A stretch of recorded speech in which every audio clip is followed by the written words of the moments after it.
On the island of Mindanao, the banana plantations stretch as far as the eye can see. Philippines is the world's third biggest exporter of bananas, and it's here that most of them are grown. But the plantations are now deserted and overgrown, and the bananas lie rotten on the side of the road. Towards the end of May this year, China, they just stopped by our bananas, so it has a big impact, especially to the banana growers.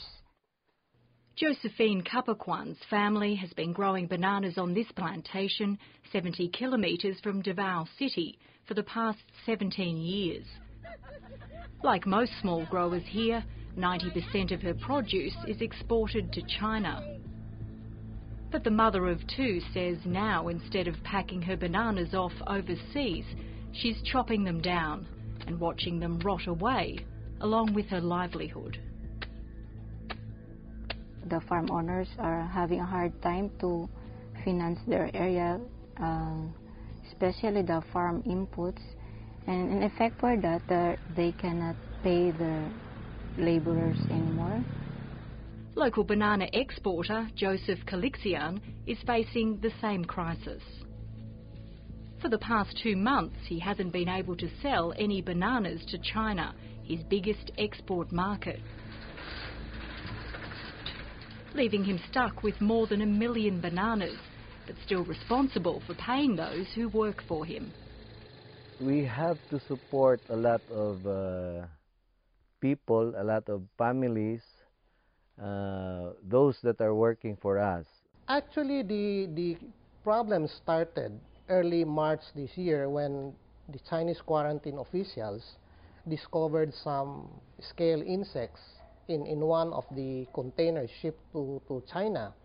Then after that, they allegedly discovered some millibugs in 43 other shipments. Immediately, China clamped down on imports from the Philippines and put in place tough new requirements. But most in the banana industry here believe it's about more than just bugs.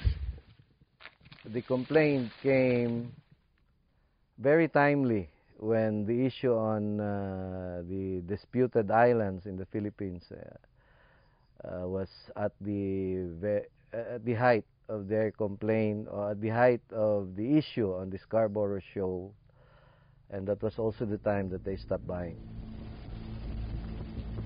The Scarborough Shoal is a cluster of coral reefs and small islands that lie in the South China Sea.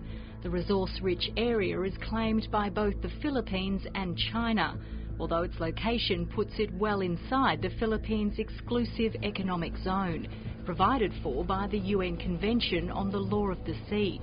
The two countries have been locked in a standoff since April, after a Philippine warship confronted Chinese fishermen near the shoal.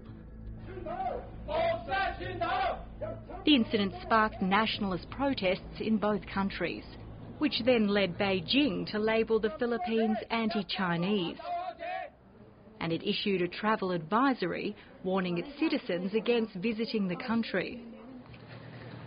Across the Philippines, thousands of booked hotel rooms and some tour groups were reportedly abruptly cancelled. Well, yes, we were a bit surprised. It was totally unexpected, a bit unfortunate as well. Of course, we're hoping that the situation will soon normalize. But we'd like to think that tourism is totally separate from the diplomatic issues that are confronting the two countries. Exporters, on the other hand, are more sceptical. Beijing has in the past been known to quietly use trade to punish countries it quarrels with. These problems had cropped up in the past, but there were no rejections. Then all of a sudden, because of the problems on the Scarborough Shoal, suddenly there were a series of rejections, and you draw your own conclusion.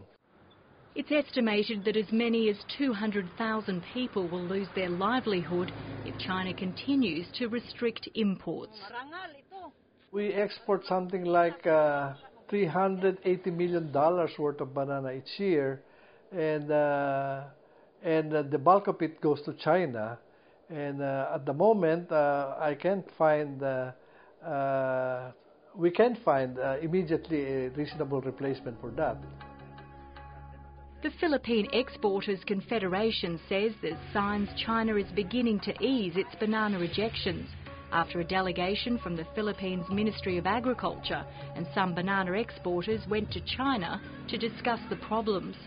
But for many in the industry here, it'll be a long time before they can recover from this crisis.